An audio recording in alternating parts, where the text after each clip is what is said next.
Alright guys, Murph's here. And today, by viewer request, we're going to discuss whether or not you need to carry a reload. Now, we do need to go ahead and kind of frame the scope of this overall conversation. We're primarily talking about carrying a reload in a self-defense type situation. Not necessarily if you're in a profession that requires you to carry a firearm. If you're in a profession that requires you to carry a firearm, the question is not whether or not you should carry a reload, it's how many reloads you should carry. How you're going to balance any other things that you might need on your battle belt or your vest or anything along those lines in order to be able to accommodate the amount of ammunition that you also think that you might need. And this really becomes a big discussion if you have to balance out like other non-combat or fighting defensive type requirements that you might have through your job. You know, if you're a medic or a police officer or something along those lines. A job that requires you to have other tools available to you. And as somebody who does work in that type of profession, it's a balancing act for sure. That's not what we're talking about today though. Little sort of a rabbit hole there. We are primarily talking about self-defense situations. The average CCW practitioner, do they need a reload? And there's a couple different ways that we can slice this pie in order to discuss the merits or demerits of carrying a reload. Now, first off, I think we should take a purely statistic, practical-driven approach here, or a statistics-driven look at this. How many rounds are fired in your average self-defense engagement? Well, if you look up data on it, most sources will quote 1 to 2 rounds. Some might go as far as 1 to 3 rounds. And I find that very interesting because it's kind of in contrast to officer-involved shootings, which theoretically you're engaging the same type of assailant in either situation. But I think that's just like the surface of the overall discussion. I think there's a little bit more to scratch there.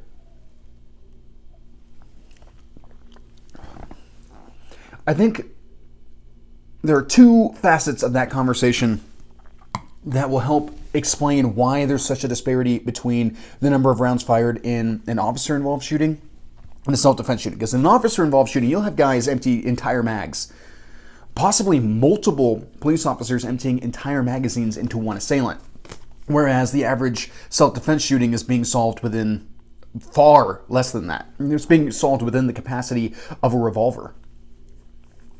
The first thing I think the first thing that kind of like causes this difference in these engagements is training.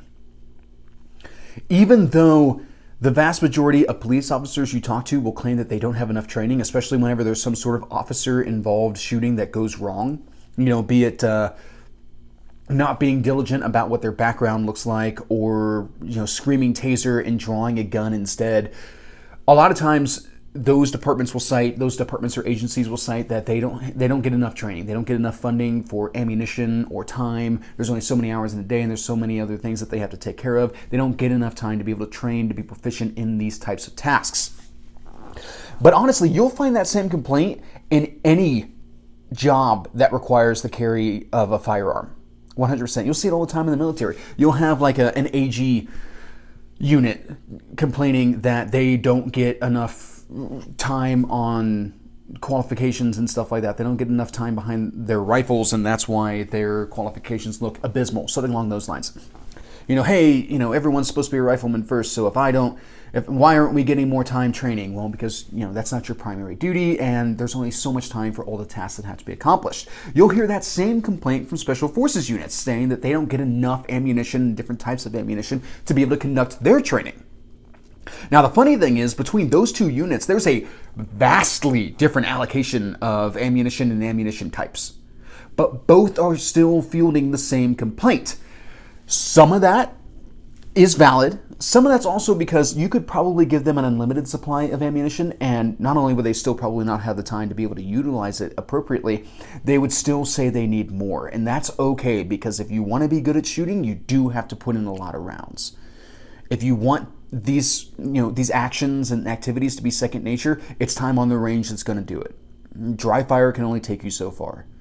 Simulation can only take you so far. You have to start putting rounds down range at some point. It's okay for somebody to want more, to be better at what it is that they're trying to do. It's no different than needing, more gym time or access or protein or whatever it is that you need in order to be able to get to that next level. Everyone should be asking for those things.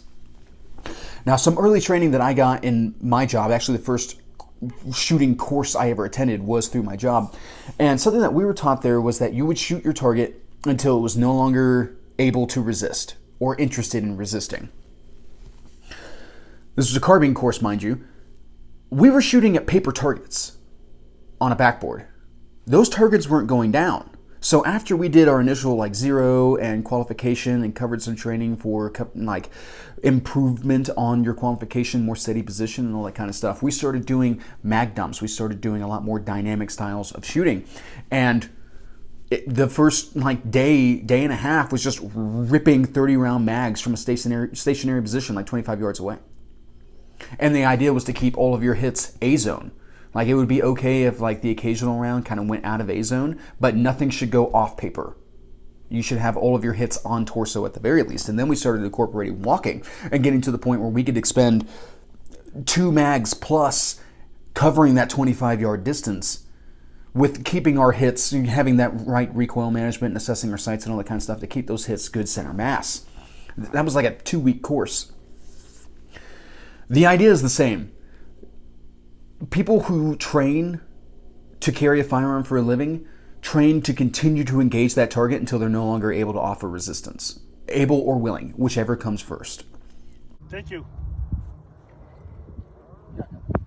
You all set? Yeah, I think I got enough at least. Shooter ready? Yep. Stand by.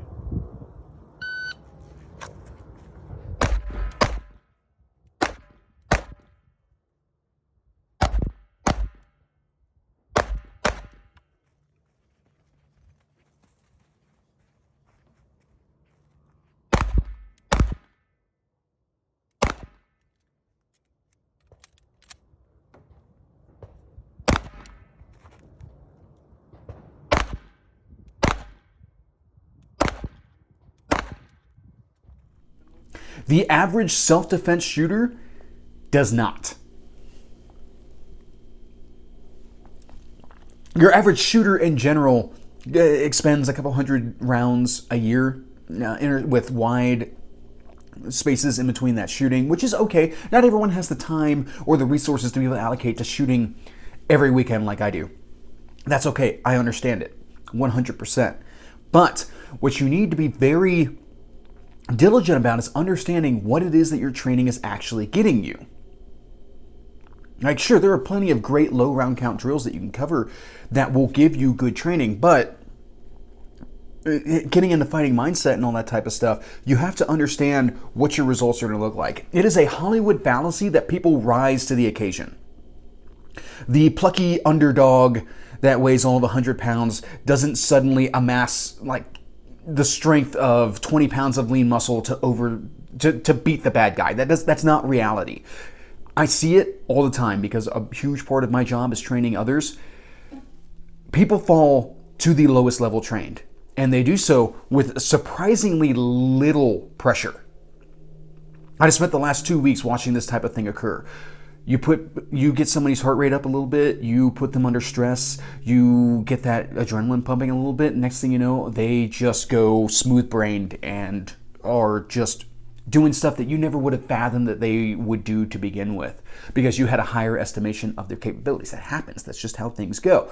People fall back to the lowest level trained. So if your training involves you going out there and calmly shooting a couple of rounds at a time and reassessing, your hits between each bullet and all that kind of stuff, and not really doing high round count training or high intensity training, that's what your engagement's going to wind up looking like.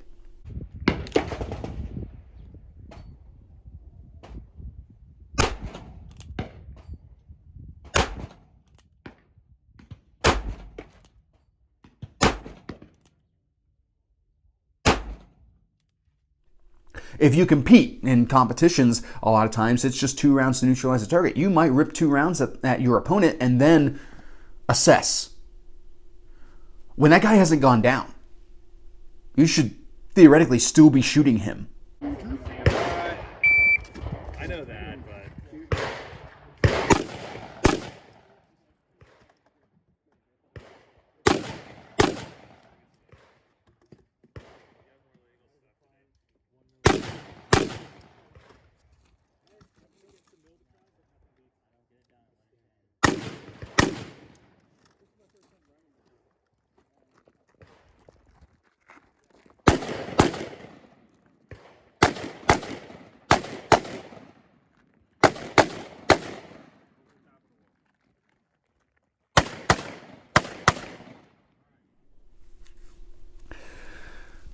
So that's kind of step one there, is the training aspect of it.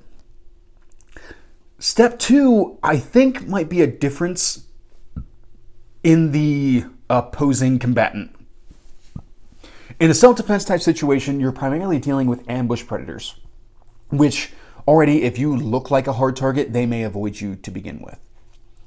But even if you look like a hard target, if they think they can get one over on you, they may still approach. They may also, if you're talking about like a situation getting pinned in with vehicles and stuff like that, they may not be spending that much time assessing the individual target as much as who is it that they can get away from the herd and exploit and all that kind of stuff. Kind of typical of what you would expect of ambush predators.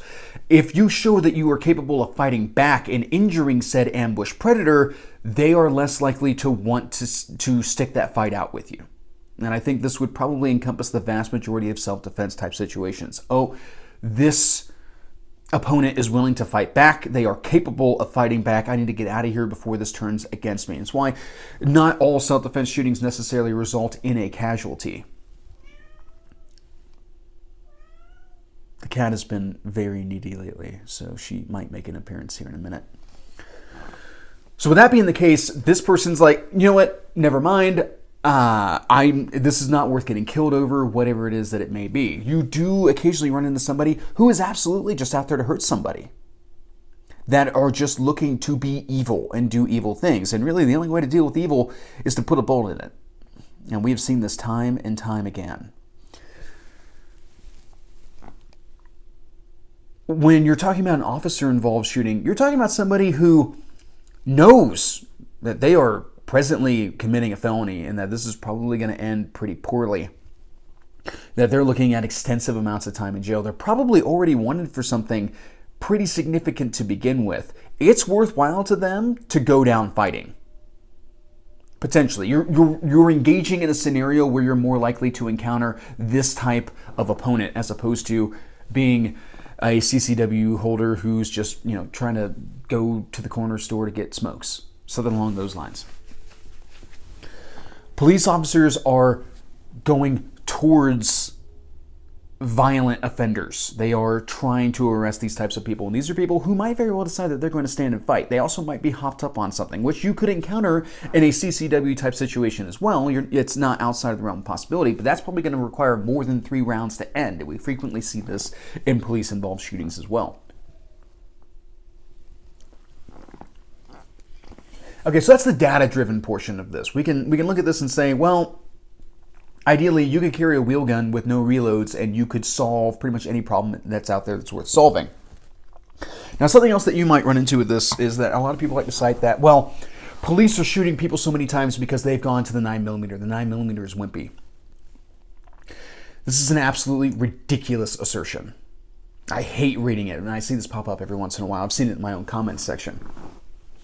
Handgun cartridges are not good fight stoppers. They are convenient fight stoppers. If I know that I'm going into a fight, I want a rifle. I want a long gun in general, specifically a rifle, because of capacity, magazines, and all that kind of stuff, as opposed to a shotgun. The FBI went back to the 9mm because modern ammunition and metallurgy and all that kind of stuff has produced bullets that are meeting FBI requirements. And that's the big thing. That's your data-driven portion of this. 1.5 times expansion, 18 inches of penetration, all those types of things. 9mm is a perfectly acceptable defensive cartridge. 9mm is a perfectly acceptable duty type cartridge. The end state here is that if you're fighting with the handgun, you're already kind of fighting with a deficit. But at least you have it. The handgun that you have in your possession is better than the rifle that you don't. Leia, what are you doing? Wow. Anyway. I think the next portion of this that we get into, after having coming off the data, is now getting more into techniques and all that kind of stuff. To where it's kind of the concept of one is none. Let's say you get into a fight with somebody and you wind up having to employ your handgun. You draw, you fire, you empty X number of rounds into them. Just because you shot that one guy and that was the only person that you were apparently beefing with, that does not mean that they don't have somebody who cares that they're dead and cares and is close by. So this could be a spouse. This could be a family member of any type. A friend, whatever the situation may be, this person might have somebody to take offense to their death and is capable of doing something about it in the moment.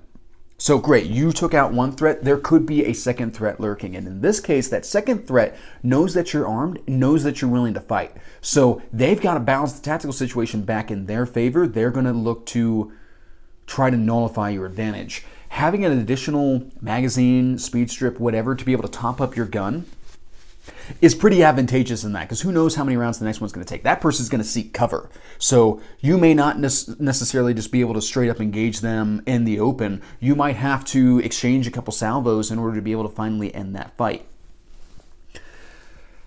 That's going to be problematic if you already expended a couple of rounds out of a limited capacity magazine. One of the big things about CCW handguns, a lot of them are quite small and have diminished capacity in accordance with their size. So now all of a sudden you're in a situation that a police officer was quite a few years ago in a mall shooting where all he had was a Kimber 1911 with 7+1 rounds of ammunition. And he got into an extended gunfight in which it was like he had 1 or 2 rounds left in the magazine when he ended it. He did not have a lot to work around. I don't know about you, I've been in situations where I had drastically less ammunition than everyone else around me, and I felt that. I did not feel comfortable in that situation. In fact, quite the opposite. I was very nervous that I did not have enough ammunition for the situation I was getting into, but I did not have the ability to be able to carry more. So I had what I had to work with, and I'm really glad that I never got to the point of actually having to go through more than a magazine at a time. There's a lot that plays into that discussion. It's not necessarily germane to the current topic. That was more of a duty type situation. Another aspect of this is malfunctions. If you get into something that's not solved by the immediate action of tap, rack, bang, something that actually requires remedial action, being the removal of a source of feed, diagnosing the malfunction, and clearing it. This is very significantly worst case scenario in a gunfight, because you're talking about something that you need to seek cover, diagnose what's going on with the gun. You're giving up a lot of tactical advantage at this point, because now somebody can maneuver against you and fix your position. It's not going to end well. The likelihood of it ending well goes way down. Now, if you just have the one magazine in the gun, all that means is that in this situation, you don't discard the magazine. That still has rounds in it, which isn't necessarily the worst idea to begin with. You would retain that magazine, lock the slide to the rear, figure out what's going on with this malfunction, and then reinsert that magazine, get back into the fight.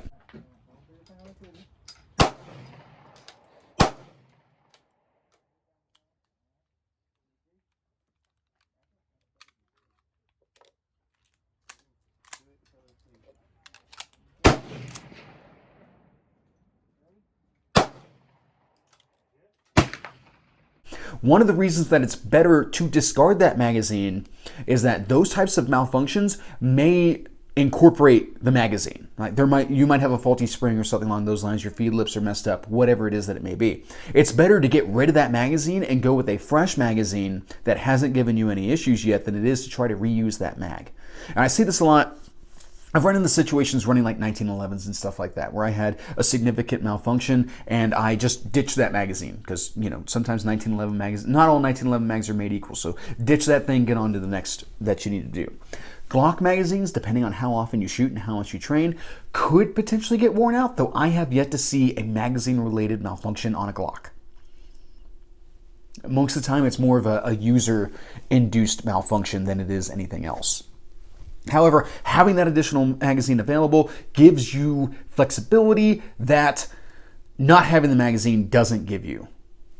So we can kind of see where that dynamic lies. Now, a lot of this also comes down to how do you carry a magazine. So when it comes to revolvers, I don't like carrying speed loaders because they're fat and they stand out in the pocket, and that's not something that I want. I don't want anything to necessarily point to the fact that I'm carrying a firearm. Concealment is concealment, so I carry speed strips for that purpose.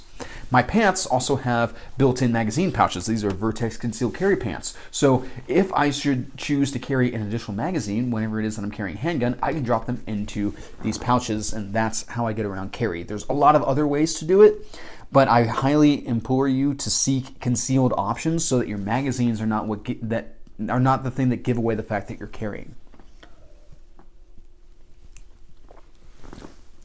Now, with all that, what is my stance when it comes to carrying reloads? From my point of view, I do not carry reloads unless the gun has a capacity of 10 rounds or less. So when I carry some of those revolvers, I carry a reload. When I carry my Glock 43X, I carry a reload. My Glock 26 has a +2 base plate on it. I do not carry a reload designated for the Glock 26 when I do so. Now, in addition to that, if I leave my immediate area, if I leave the town that I live in, I will carry a reload. And the further I get away from where I'm living, if we're talking about road trips and stuff like that, not only am I carrying reloads, I'm carrying lots of reloads, and I'm carrying additional firearms because I'm moving away from my place of safety. So, I'll carry my 300 Blackout SBR, the Splenda Gerbil, previously reviewed on the channel, link in the description, with, 3 magazines, +1 in the gun, and, additional handgun and reloads for both my CCW and my additional handgun. I carry a lot of ammunition at that point because I've significantly moved away from my place of safety. When I'm just bebopping around my town, I carry just the handgun with the ammunition unless it's 10 rounds or less, as previously discussed. Now, in addition to that, and we covered all of this in my EDC video that I did, link in the description, I also carry a backpack with a 9mm SBR in it, one that is Glock Mag compatible, which has caused me to start carrying my Glock 26 more often because I do carry a reload with that SBR. That way, if I have to fight my way back to a larger weapon system, something that's more capable, 3 points of contact, it performs more like a rifle, I have magazine interchangeability and I can use the reload that I have with that bag. Because if we're in a situation where I had to fight back to my truck to get to my SBR, we're in a pretty bad situation. And I definitely want some flexibility between the two systems. If I should come into a situation where I need to utilize the Glock 26, set that SBR aside, draw and utilize my Glock 26, it'd be nice to be able to have a spare mag to run with it. Or to be able to rip that magazine out of the SBR and put it into the Glock 26 should that situation arise. So what are my recommendations when it comes to this? We know we've discussed the analytical portion of this. We've gone over some of the kind of practical application aspects of this and then my own personal expectations. What would I recommend that you do? As much as this might sound kind of weird and might sound a little hypocritical, I would recommend that you carry a reload. It might come as a surprise to some of you, but when I make recommendations, my more important thing to make recommendations to you guys is to take into account like worst case scenarios and good practical techniques. So I may not necessarily employ those techniques, but when I'm making a recommendation to somebody else, I think it's important to encompass that overall concept. So, hey, it's better to have and not need than need and not have type of situation. If I'm making that recommendation to somebody else, that's what makes it easier for me to sleep at night.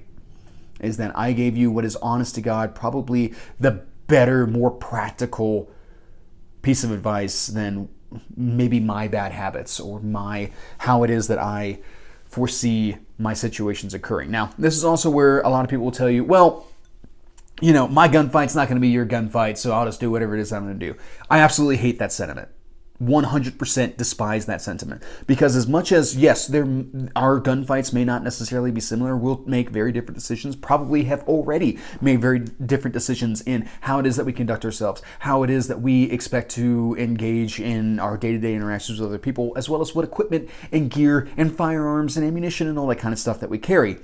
However, that does not nullify tactics, techniques, and data.